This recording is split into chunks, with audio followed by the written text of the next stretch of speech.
rabbil alamin wal 'aqibatu lil muttaqin wa la udwana illa 'alal zalimin. Asyhadu an la ilaha illallah wahdahu la syarika lah, lahul mulku wa lahul hamdu yuhyi wa yumiitu wa huwa 'ala kulli syai'in qadir. Allahumma shalli 'ala sayyidina Muhammadin, shalli 'ala sayyidina Muhammadin fil awwalin wal akhirin, shalli 'ala sayyidina Muhammadin fil illiyina bil mala'il a'la ila yaumiddin. Yang kami hormati seluruh pengurus Masjid Baitul Mukminin, dan hari ini juga para lurah saya dengar yang hadir. Bapak Camat tadi sudah memberikan pengantar, dan seluruh jemaah yang dirahmati Allah Subhanahu wa taala. Mari kita bersyukur kepada Allah Subhanahu wa taala dengan melapaskan alhamdulillah dan berselawat kepada junjungan kita Nabiullah Muhammad sallallahu alaihi wasallam. Itulah kata yang paling pantas kita ucapkan ketika kita mendapatkan karunia anugerah, itu bersyukur dengan melapaskan alhamdulillah dan berselawat kepada junjungan kita Nabiullah Muhammad sallallahu alaihi wasallam. Alhamdulillah Bapak Ibu sekalian, sekarang ini kita sudah berada di malam 21. Malam oleh para ulama itu untuk memudahkan kaum muslimin dan umat Islam memahami Ramadan. Utamanya dibagi 3. Pertama adalah awwaluha rahmah, wa awsatuha maghfirah, wa akhiruha itqu minan nar. Itu bulan Ramadan ada 3. Pertama, 10 yang pertama itu adalah rahmat, kasih sayang Allah. Kemudian 10 yang pertengahan adalah ampunan, dan 10 yang terakhir yang sekarang ini kita sudah mulai memasukinya adalah pembebasan dari api neraka. Jadi mudah-mudahan kita semuanya kita raih seluruh kemuliaan Ramadan.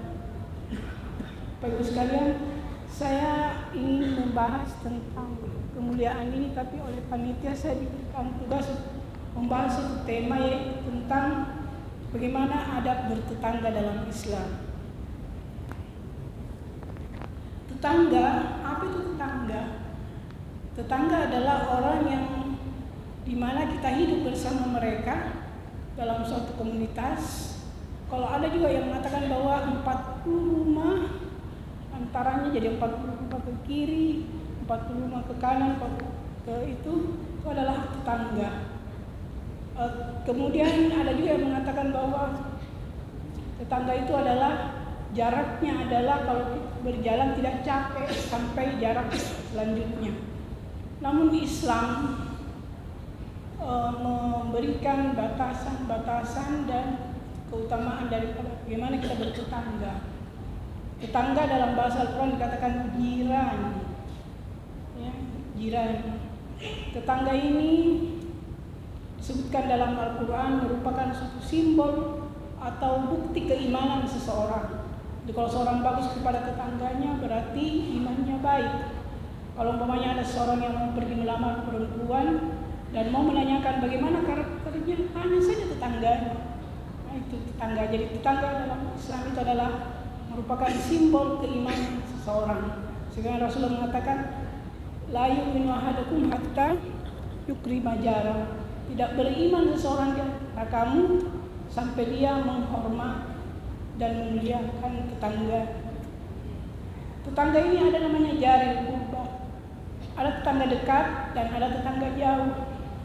Kalau kita bertetangga ibu bapak sekalian dan kebetulan tetangga kita itu memiliki hubungan darah dengan kita, berarti 2 haknya, yaitu haknya sebagai tetangga dan haknya sebagai kerabat. Jadi kita harus memperhatikannya, jangan sakiti. Rasulullah SAW mengatakan, tidak beriman seseorang di antara kamu barang siapa yang tetangganya tidak bisa aman dari mulutnya. Nah, ini kita harus jaga, kita saling menjaga, menghormati perasaan tetangga kita. Rasulullah SAW mencontohkan kepada kita dalam satu riwayat dikatakan Rasulullah Sallallahu Alaihi Wasallam ketika di Mekah sering atau hampir setiap hari dia menemukan kotoran di depan rumahnya, kotoran sembarang, sampah apa di depan rumahnya. Tapi Rasulullah SAW dengan sabar dia menyampingkan itu, dia tidak mempermasalahkannya. Suatu saat Rasulullah SAW keluar dari rumahnya, dia tidak mendapati lagi. Tapi dia tanya, dia bilang, siapa yang selalu meletakkan sampah di dekat orang yang itu? Tetanggamu. Nah, berarti sekarang sudah tidak ada lagi. Kenapa? Nah, dikatakan bahwa dia sedang sakit. Kalau kita mungkin dalam keadaan seperti itu, paling kita membuat tidak. Tapi Rasulullah SAW tidak begitu. Dia memberikan keteladanan kepada kita dengan pergi menjenguk tetangga yang selalu menyakitinya. Dan disitulah dia mengenal Islam dan masuk Islam. Jadi tetangga itu punya hak. Tetangga punya hak atas diri kita. Jangan menyakiti. Dan ada juga Rasulullah SAW mengatakan, kalau kau memasak ibu, berbanyaklah kuahnya dan dibagi kepada tetangga. Karena itu kebahagiaan kalau kita berikan jauh lebih afdal daripada tetangga kita. Malah suatu hadis Rasulullah mengatakan, kalau kau berzina, kalau dia berzina dengan 10 perempuan itu tidak seberapa. Kalau kau berzina dengan istri tetanggamu orang, jauh lebih besar dosanya dibanding. Begitu juga kalau kau mencuri. Kalau kau mencuri di tempat lain itu seberapa tetanggamu. Itulah hak-hak tetangga yang harus kita perhatikan Bapak Ibu sekalian. Malah dikatakan bahwa tetangga itu bisa mewarisi karena begitu dekatnya tetangga. Jadi dalam Islam diajarkan bagaimana adab bertetangga. Tetangga itu adalah baik tidak melihat bahwa dia seorang muslim atau non-muslim, itu dia punya hak-hak tetangga. Kalau dia sakit, haknya untuk kita jenguk. Bapak Ibu sekalian, semoga dengan ibadah puasa ini bisa mendidik jiwa kita. Ada lagi yang perlu kita lakukan adalah saling mendoakan tetangga.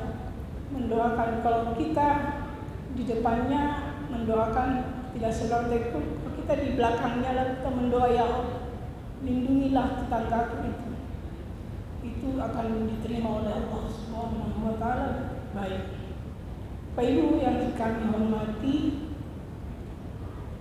jadi tetangga itu sama dengan levelnya dalam Al-Quran dikatakan wal walidaini ihsana wa bizil qurba wal yatama wal masakin wal jari qurba wal jari junubi. Jadi dia mengajarkan kita bagaimana berbuat baik dengan orang tua dan berbuat baik kepada tetangga. Jadi sekali lagi tetangga itu adalah memiliki hak jangan sampai kita ingat hak-haknya. Kita harus memuliakannya dalam hal begini Bapak Ibu sekalian. Contohnya saya umpamanya seseorang datang dari tempat kerja, terus saya dibonceng oleh seseorang, lalu tetangga saya melihat saya, kira-kira apakah jangan biarkan tetangga kita berprasangka, kita jelaskan. Umpamanya dia lihat kita, kasih tahu itu adalah Grab ya, Grab bukan siapa-siapa.